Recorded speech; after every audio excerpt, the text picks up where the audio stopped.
Бүгүнкү сабагыбызды баштайлы анда. Ошмунун МИД факультетинин профессору Дилмурат Турсунов бүгүн кезектеги сабагын Zoom программасынын жардамында онлайн түрүндө өтүп жатат. Айтымында күн өткөн сайын билим алуучулар программада иштөөнү жакшы өздөштүрүп, онлайн сабактарга катышуусу активдүү. Ал эми келбил тиркемесинин кайрадан иштелип сунушталышы алар үчүн пайдалуу болгонун маалымдайт. WhatsApp'ta студенттердин группасын сразу таштадым, сразу жүктөгүлө. Ушул боюнча келбилден маалымат алып неме кылабыз. Себеби бардык ушул жерге бириктире турган болдук. Zoom'да да, Kahoot'та да алынган бүт материалдарды, лекция уюмкаларды эми келбил аркылуу ала турган болдуңуздар деп. Жүктөп орноттук. Келбилди мисалы мына жаңы версиясында экран турат. Жүктөп неме кылганда абайында логин паролубуз боюнча киребиз. Анан киргенибизде бизге бөлүнгөн сабак группанын студенттердин тизмеси, расписание чыгат. Расписание боюнча ошол күнү ошол сабакты басканыбызда студенттердин тизмеси чыгат, жоктосок болот. Анан ошол жерге лекция уюмка сабактарды кошуп билип койсок болот. Мисалы үчүн азыр мына өтүлгөн сабак өтүлдү, эми мен бу жерге сабакка катышкан, катышпагандарды белгилейм. Буга чейин студенттер келбил тиркемеси аркылуу жады балдарды, келишимдик акыларын, окуу жай тарабынан жөнөтүлгөн жарыяларды, өзүнүн жетишүүсү тууралуу гана маалыматтарды алууга болгон. Эми болсо аталган тиркеме жаңыланып, 3 кошумча функция орнотулду. Бул келбил программасын ошму менен ушу түзүүчүлөр биргеликте ушу келбил программасынын жаңы версиясын иштеп чыгышты. Жаңы версиясында студенттерге көптөгөн кеңири мүмкүнчүлүктөр кошулду. Азыркы версиясынын кандай айырмачылыктары бар ошону айтып кетейин. Келбилге каалагандай студенттер же окутуучулар өзүнүн смартфонунан кире алышат. Келбил программасын орноткондон кийин бул жерде я студент, я преподаватель, администрация деп чыгат. Мен болсо мисалы үчүн я преподаватель деп кирем дагы, ушул AVN системасындагы порталындагы өзүмдүн паролум менен кирсем, ошо менин расписанияларым, маалыматтар чыгат. Эми кандай өзгөчөлүктөр бар? Мисалы үчүн мен четверктеги сабактарымды ачсам, бул версияда мына онлайн деген жаңылык кошулган. Бул жерде ачсак, ушул онлайн сабактарды ушул жерге жайгаштырсак болот. Эми кандай бул онлайн сабакты коюу кандай артыкчылыктарга ээ болот? Онлайн сабакты койгонубузда азыр дистанттык билим берүүдө мугалимдер ар түрдүү системаларды колдонуп келип атышат. Мисалы бирөөсү WhatsApp, Telegram, Facebook, андан кийин атайын дистанттык билим берүү системаларга ыңгайлаштырылган Google Classroom, Moodle системалары, YouTube каналдарын колдонуп атышат. Эми ошолар бизде кызматкерлер көп болгондуктан көпчүлүгү ар түрдүү системаларды колдонуп студентке ар түрдүү тармакка киргенге муктаждык жаралып калып атат да. Ошону жөнөкөйлөтүү максатында ошол бардык ким кайсыл платформаны колдонбосун ушул келбил аркылуу кетиргенге мүмкүнчүлүк түзүлдү. Бул жерге ушул онлайн деген кнопканы басып туруп, ичине ошол учурдагы компьютерден кирип көрсөк дагы болот. Кайсы система болбосун, ошол системанын ссылкасын, андан кийин ошонун маалыматтарын жүктөп койсок болот. Ал студент өзү я студент деп кирет дагы, пароль логин жазып кирет дагы. Ошол расписание дегенди ачат дагы студент. Ошол сабакты, мисалы үчүн вторник сабактар болсо, ошол сабактын онлайн деген кнопкасын басуу аркылуу жүктөлгөн материалдарын көрө алат да. Мисалы үчүн PDF материал, YouTube'дагы ссылка коюлуп турат. Демек, бул жерде Moodle системасындагы же Google Classroom'дун ссылкасын коюп койсо дагы ошол студентке жеткиликтүү болуп турат. Мисалы үчүн мына жерде мен YouTube'га же болбосо PDF файлга сразу PDF файл жүктөлөт. Студенттин соткасынан ушул лекцияны ушул жерден алып окуп мүмкүнчүлүгүнө ээ болот. Бул студентке өтө ыңгайлуу.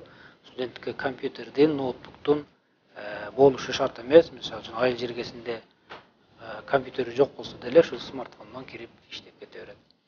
Эгерде Google Classroom'ду колдонгон болсо кимдир бирөө, ал Google Classroom'нун ссылкасын коюп коюш мүмкүн. Мисалы үчүн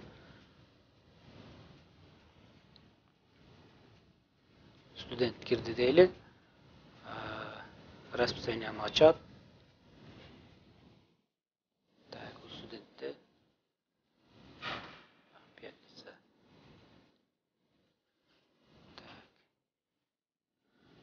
Компьютерный графика. Мисалы үчүн мына мен Google Classroom'дан өткөн болсом, Google Classroom'ду ссылкасын коюп койгонмун. Ошол Google Classroom'га дагы бул башка платформа болгону менен келбилдин ичиден кирип кеткенге мүмкүнчүлүгү бар. Ошол ссылканы басат дагы тиркемени өзү табат издеп, тиркемени басса Google Classroom'дагы мугалимдин кабинетине кирип кетет дагы бул жердеги лекцияларды лабораторияда окуй берет. Эми мындан максат эмне? Бирөө Google Classroom'да өтөт, бирөө YouTube'да өтөт, бирөө Moodle системасын колдонот, бирөө дагы бир башка системаны колдонот. Бардыгын топтоп бир жерге алып келдик да. Студентке ыңгайлуу болуш үчүн бардыгын бир жерден алып кете берет. Студенттерге келбил толук акысыз түрдө берилет. Эч кандай төлөмдөр алынбайт. Каалагандай учурда каалаган 24 саат бою иштеткенге жеткиликтүү иштеткенге болот.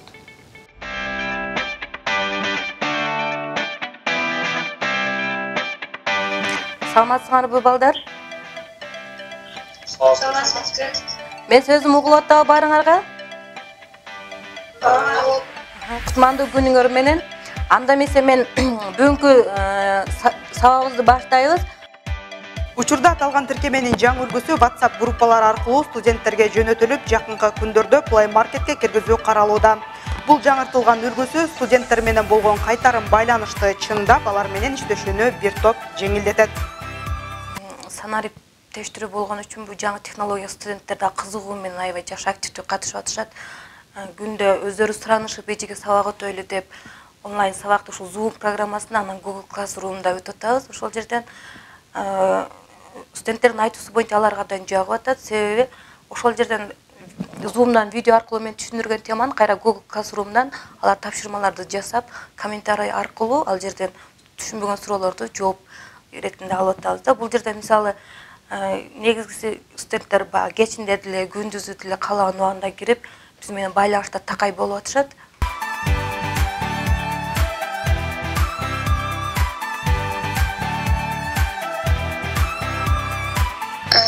Сабактар эч кандай кыйынчылыксыз эле өтүп атабыз. Ар кандай тапшырмаларды убагында аткарып, эжеке менен түз эле байланышта эч кандай кыйынчылыктар болбой атат. Classroom'дан аткарган тапшырмабызды жөнөтүп, анан ошол жерден эле комментарийден менен сурап билгендерибизди сурабыз. Эч кандай кыйынчылыктар жок. Мындан сырткары Ошмода түрдүү жыйындарда онлайн режиминде өткөрүлө баштады. Алсак административдик кеңеш, деканаттардын, дирекциялардын жана кафедралардын чогулуштары. Ректораттын административдик кеңешин дагы ушундай видео формада өтүп, эл журтка айтып, андан ары ошол ар бир факультеттин, коллеждердин, кафедралардын кеңешмелери дагы ушундай тартипте уланып, биздин иш дальше улана бериш керек болуп атат. Бүгүнкү күндө окуу жайда аралыктан окутуу системасы толук кандуу иштөөдө. Бирок ошого карабастан жакынкы учурда жетекчилик тарап иш процессин мындан да жогорку баскычка көтөрүү аракетинде. Ал үчүн тиешелүү структураларга, программисттерге тапшырмалар берилип, түрдүү кырдаалда аралыктан окутуу процессин үзгүлтүүгө учуратпоо пландары түзүлүүдө. Программалык жабдылыштарга биз ар түрдүү кырдаалга жараша, ар түрдүү мүмкүнчүлүктөрдү кошууну улантып атабыз. Мына кечээ эле келбил программасына кошумчалаган болсок, жакынкы күндөрү биз биринчи модулдар тапшырылат, экинчи модулдар тапшырылат, андан кийин сессия башталат. Ошол сессия мезгилдеринде эгерде кырдаал өзгөрбөсө, биз программалык жабдылыштарыбызды ошол онлайн аралыктан туруп, биз ошол балдарыбыздын өзү окуп, өзү тапшырганын идентификация кыла турган мүмкүнчүлүктөрдү ушул программаларга кошушубуз керек. Жалпы эле бүгүнкү күндө биз ошол ар түрдүү форматта өзүбүз ошол видео конференцияларды уюштуруп, ушул суроолордун үстүндө иштешип атабыз. Программисттер менен өзүнчө, жетекчилер менен өзүнчө. Эске салсак, Ошмо алгачкы күндөн тартып эле онлайн билим берүүнү колго алып, окутуучулар электрондук билим берүү порталын, WhatsApp, Instagram, Facebook социалдык тармактарын жана Moodle, Google Classroom, Zoom, Skype видеоконференция уюштуруучу программалары аркылуу студенттерге аралыктан билим бере баштаган.